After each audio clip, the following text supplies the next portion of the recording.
Assalamualaikum warahmatullahi wabarakatuh. Selamat datang di kelas Bu Enda.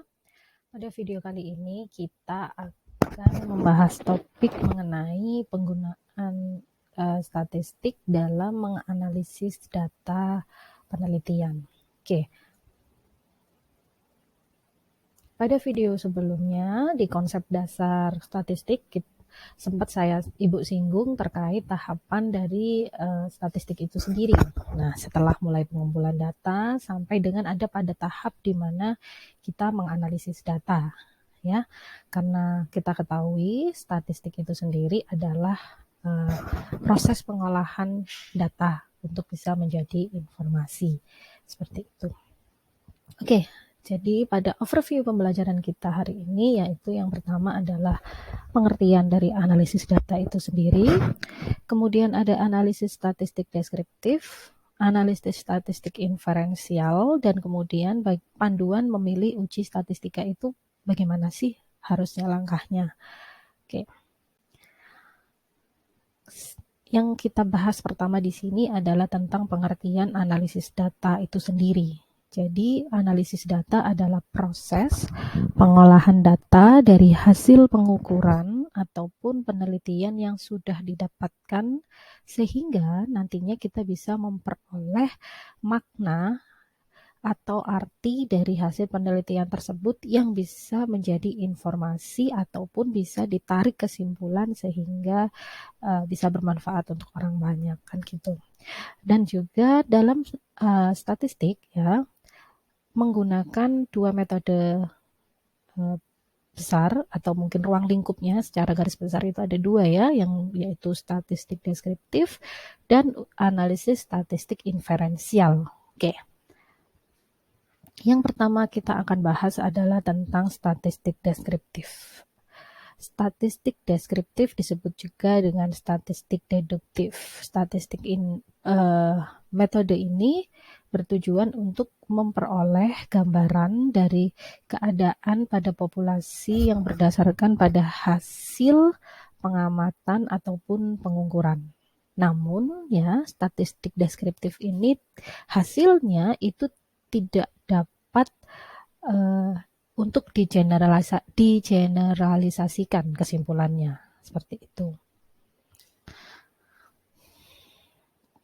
Nah, penggolongan statistik deskriptif. Oke. Penggolongan statistik deskriptif ini sendiri didasarkan pada perhitungan yang dilakukan, ya. Jadi memang ada 3 di sini untuk statistik deskriptif, yaitu ada ukuran pemusatan, ukuran penyebaran, dan juga ukuran lokasi.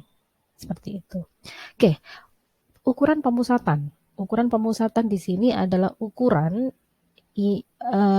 yang digunakan untuk mengetahui nilai-nilai dari pusat distribusi data yang ada, yang telah didapatkan pada saat pengukuran ataupun saat penelitian, ya. Dan ukuran pemusatan ini nantinya berupa mean, median, ataupun modus, ya. Selanjutnya yang kedua adalah ukuran penyebaran. Ukuran penyebaran ini digunakan untuk mengetahui variasi ataupun penyimpangan yang terjadi pada distribusi data yang sudah didapatkan pada saat pengukuran ataupun penelitian. Oke. Dan ukuran dari penyebaran itu sendiri ada range, kemudian ada juga standar deviasi dan seperti itu. Selanjutnya yang ketiga adalah untuk melihat ukuran lokasi. Nah, ukuran lokasi ini yaitu untuk mengetahui posisi data secara keseluruhan pada bagian data yang sudah didapatkan pada proses pengukuran atau proses penelitian. Nah, yaitu pengukurannya berupa kuartil ataupun persentil. Ya, seperti itu. Nanti kita bahas di video selanjutnya ya, masing-masing ini dan contohnya itu seperti apa perhitungannya. Oke. Sementara kita bisa mengelompokkannya. Kapan sih kita menggunakan frekuensi, kapan kita menggunakan proporsi gitu kan. Jadi kita bisa mengkategorikannya berdasarkan jenis data dan ukuran statistik yang nantinya dapat digunakan. Nah, masih ingat kan skala data itu terbagi menjadi 4 ya di video yang kemarin di skala data, konsep dasar data.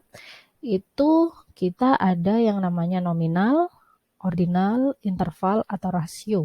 Mudahnya disingkat NOIR. Kalau untuk mempermudah mengingat ya. Jadi kalau nominal itu biasanya menggunakan frekuensi, proporsi, ataupun modus. Sementara untuk analisis data berupa ordinal biasanya akan menggunakan frekuensi, proporsi, modus, dan range. Oke, sementara interval ini dia biasanya datanya berupa numerik ya. Kalau yang nominal sama ordinal itu masuk dalam kategorik, kalau interval dan rasio itu masuk dalam numerik. Maka biasanya dia paling bisa untuk menggambarkan secara deskriptif adalah menggunakan pengukuran mean, median, dan standar deviasi serta range. Seperti itu. Untuk rasio sama bisa menggunakan mean, median, standar deviasi, dan range. Seperti itu. Biasanya memang standar deviasi itu lebih digunakan pada data-data numerik untuk melihat tingkat penyebaran atau variasi datanya. Seperti itu. Oke, lanjut. Yang kedua, metode statistik selanjutnya ada disebut dengan statistik inferensial. Statistik inferensial ini disebut juga dengan statistik deduktif, statistik yang bertujuan untuk menguji hipotesis dan mengambil keputusan yang ini dapat digeneralisasikan. Ya, biasanya ini untuk menguji hipotesis seperti itu. Nah, penggolongan statistik inferensial sendiri ini ada dua. Bila berdasarkan distribusi datanya. Jadi penggolongan statistik inferensial ini dia normal atau tidak normal misalnya gitu. Nah, berdasarkan datanya, kedistribusian datanya itu ada statistik parametrik dan statistik non parametrik.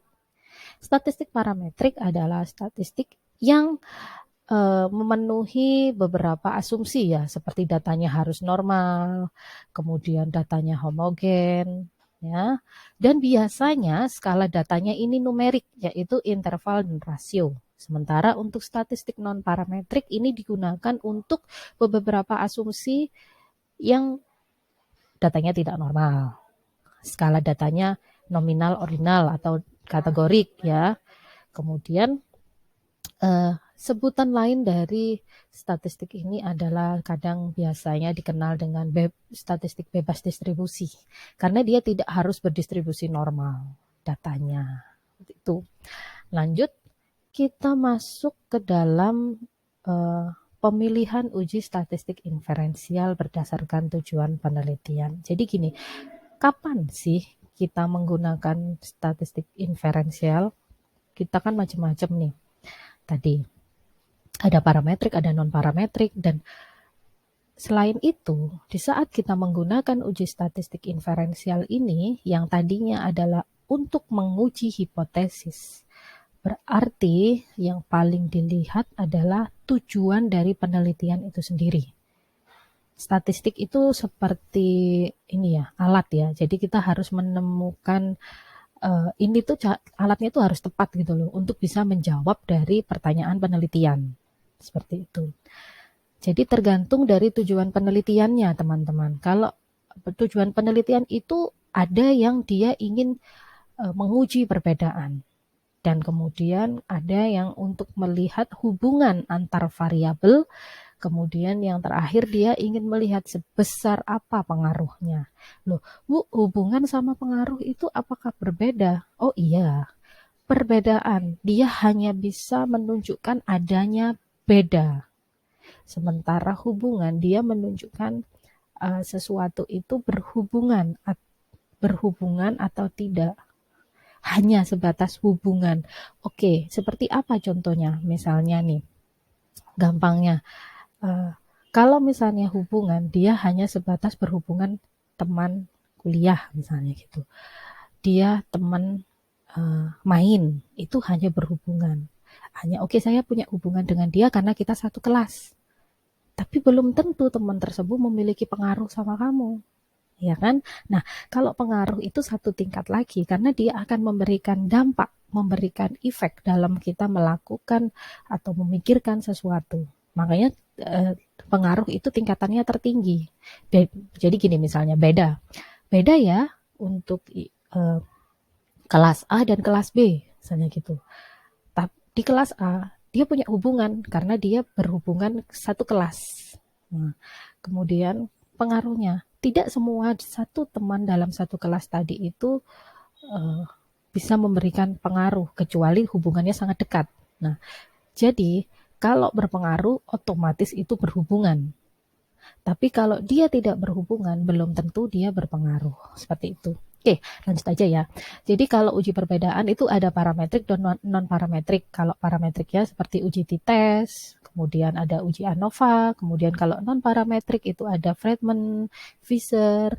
Kalau parametrik itu ada korelasi Pearson. Bila datanya nanti non-parametrik itu kalian bisa menggunakan chi-square, koefisien kontingensi, lambda, Fisher, dan lain-lain. Sementara untuk pengaruh, parametriknya ini berupa regresi linier, dan kemudian untuk non-parametrik itu regresi logistik. Nah, regresi ini biasanya nanti akan ada tingkatan lagi ya teman-teman, kita akan bahas di video selanjutnya. Jadi kalau misalnya regresi ini bisa digunakan untuk melihat jumlah variabel independen yang lebih daripada 2 atau 3 secara bersama-sama ataupun secara bersama-sama disebut dengan regresi berganda seperti itu. Oke. Nah, bagaimana sih memilih uji statistik inferensial? Selain tahu tujuan penelitiannya, kalian harus bisa menentukan hipotesis penelitiannya. Yang paling penting hipotesis itu adalah kenapa? Karena ini adalah jawaban sementara dari penelitian kalian. Nah, jawaban ini yang nantinya itu bisa, oh kalau saya menginginkan melihat hubungan atau pengaruh atau perbedaan, itulah yang nantinya akan menentukan jenis penelitiannya, jenis statistik yang digunakan. Yang kedua adalah taraf signifikan atau derajat kemaknaan, yaitu tingkat kesalahan.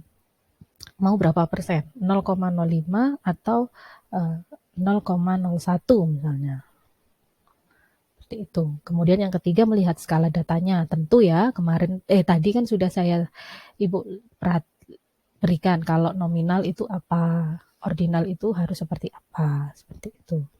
Jumlah variabel. Nah, jumlah variabel ini akan mempengaruhi jenisnya juga. Oke. Cukup sekian dari video kali ini yang membahas tentang analisis data yang digunakan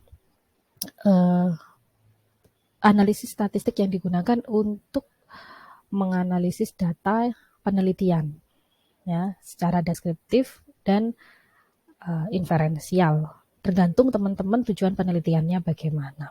Oke, cukup sekian dari Ibu dan semoga apa yang Ibu sampaikan hari ini dapat bermanfaat buat teman-teman, dan bila ada yang ingin ditanyakan silahkan di kolom komentar. Dan terima kasih untuk perhatiannya dan Assalamualaikum warahmatullahi wabarakatuh.